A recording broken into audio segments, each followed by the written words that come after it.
On March 14, 2017, the European Court of Justice decided that European Union rules that prohibit discrimination do not prevent workplaces from disallowing the wearing of garments for religious purposes.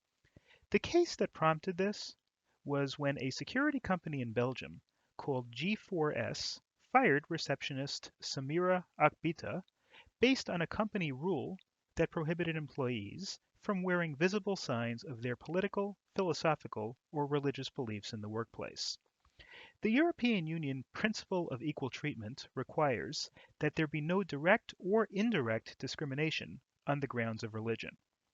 The European Court of Justice first explains an important distinction between direct discrimination and indirect discrimination.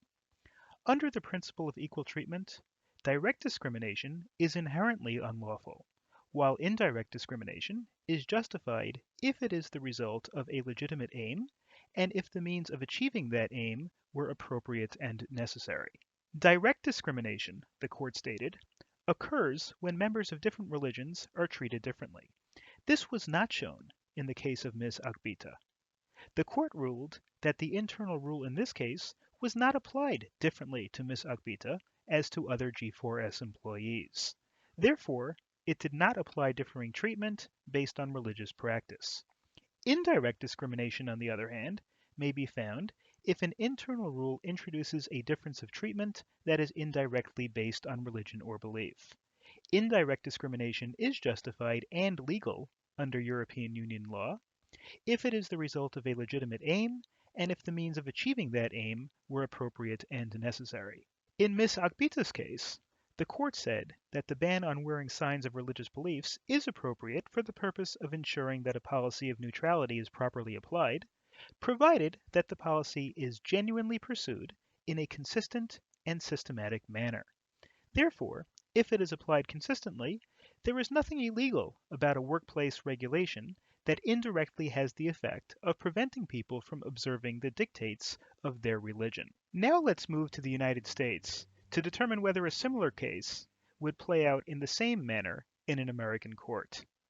In addition to prohibiting employers from treating applicants differently based on their religious beliefs and practices, and from subjecting employees to harassment based on their religious beliefs and practices, the Civil Rights Act of 1964 also prohibits the employer from denying a requested reasonable accommodation of a sincerely held religious belief or practice if the accommodation would not impose more than a de minimis cost. In Ms. Akbita's example, the accommodation necessary is simple.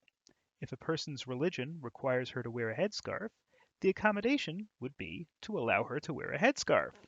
So the question is whether making an exception to a general workplace dress code for an employee imposes a significant cost on the employer.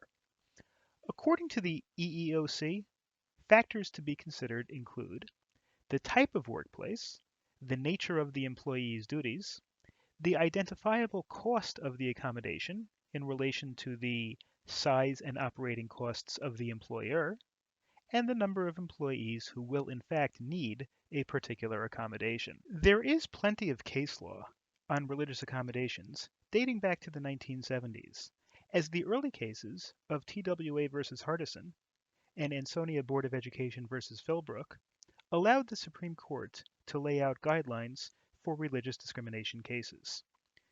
More relevant to the issue at hand, we can look to a more recent case of EEOC versus Abercrombie and Fitch stores.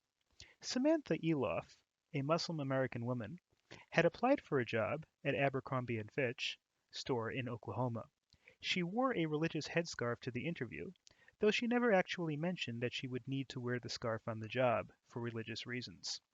The interviewer, however, assumed that she would want to wear a headscarf on the job in contravention of Abercrombie and Fitch employee dress code, and therefore declined to hire her. While Ms. Eloff won at trial, the 10th Circuit Court of Appeals ruled in favor of Abercrombie and Fitch. On appeal, however, the United States Supreme Court reversed and held that Ms. Eloff could maintain a cause of action. The court ruled that an employer may not make an applicant's religious practice a factor in the employment decision. Because the Civil Rights Act protects religious practices, it requires even otherwise neutral policies such as a ban on a type of headwear, to give way for the need for an accommodation. The case was remanded back to the district court for a new trial.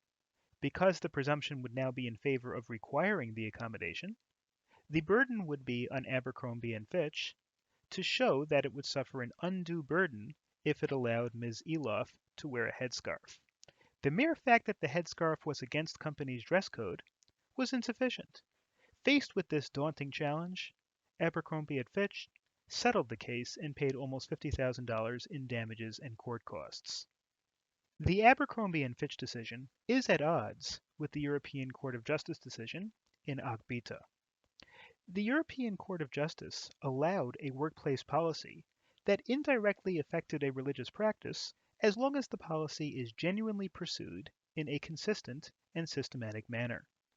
The U.S. Supreme Court, on the other hand, held that the Civil Rights Act requires that an employer affirmatively make accommodations for a potential employee's religious practice, even if they interfere with a consistently applied company policy. To avoid having to make an accommodation, the employer would need to prove that the accommodation would have a significant cost to the employer. Therefore, at least in this context, American law is more protective of religious practices than is the law applied in the European Union.